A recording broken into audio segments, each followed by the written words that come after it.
Hey everybody, CCG channel here. Just want to give you guys a little update. As you can see right here, I have my WrestleMania 26 tin, but we're not going to review it again because why would we do that? It's already up and it's a basic game.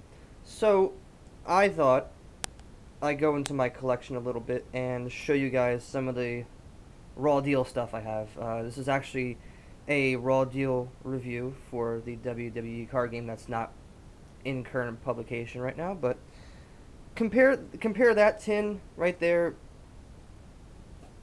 to a fucking trash can. A trash can tin. Yeah.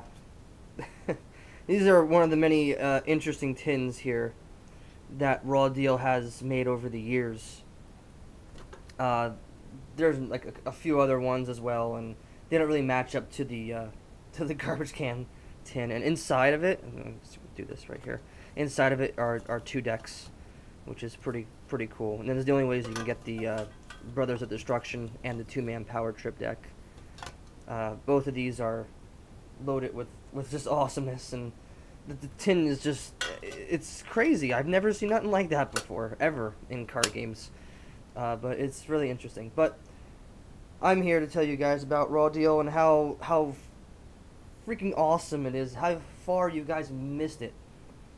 And it was so closed, and you couldn't, like, it would never really appear on TV. It would only appear in the magazine a couple of times in other card game magazines, but that's about it. I learned about this through word of mouth from a friend, and I saw it, and I'm like, oh my god, it's actually a card game with wrestling. And I got into it several years ago, and I have just started collecting like a fiend, and I love the game, and I love the fact that it's just like watching it on TV, and they have all the old stars and new stars as well. As you can see right here, there's a ton of things. With the tin can there also came with a holiday holiday expansion, yeah, with a holiday tin, quote unquote tin. This was actually the Raw Deal bag, which came with a lot of cards inside of it for like $50. I believe it was $50, but it came with that, and it came with a ton of other cards, and it was really cool. It was a really cool little tin expansion. That was the last one I've ever gotten. So, yeah, it definitely is worth $50. But definitely, we're here to tell you guys about the card game, how it is, how it's played. This is probably going to be a multi-part review because it takes a little bit to learn it, and there's a lot of things inside of the whole entire game that you have to understand. So we're going to start with the basics of the game and how it first started out, and pretty much how it was before pre-match, mid-match cards, and venues, and cheater and fan favorite cards. All that stuff is just nuts. Raw, SmackDown brand cards, which I think sucked, but whatever. So basically, when you buy a deck, you'll get 60 cards in there. You'll get some foil cards, and you'll get the superstar of that choice. For example, with that one I had there, a two-man power trip, it's actually a tag team, and you'll get both of them, and they can play both Triple H and Stone Cold Steve Austin specific cards that are, I think, foiled,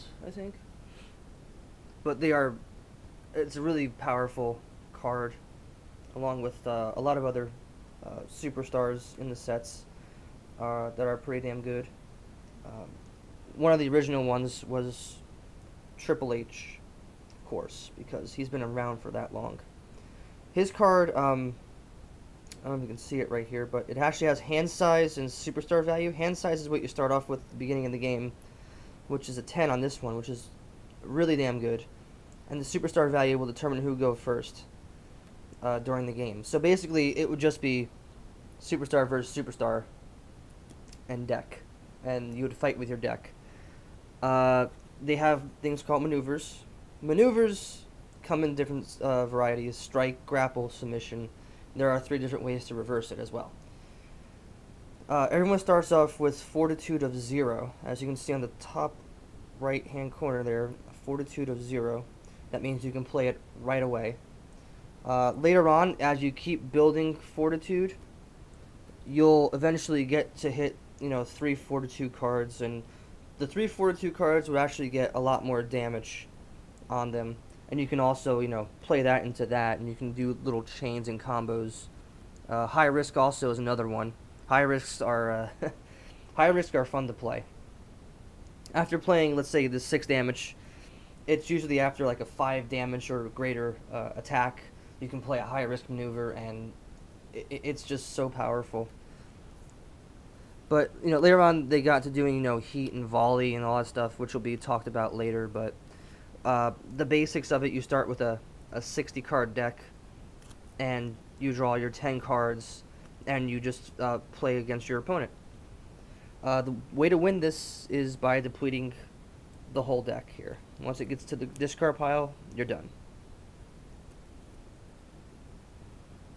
Also, any successful cards that are played against your opponent go in the ring area, and the ring area is generated like this. This is how I think it's usually is set up for it.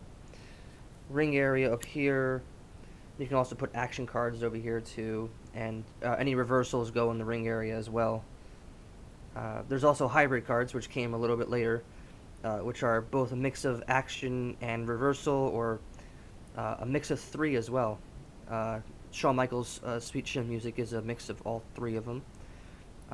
There's also strike and action cards and strike reversals. There's a few of them, but they're not really that good. I could be wrong. I haven't played in a while too, so.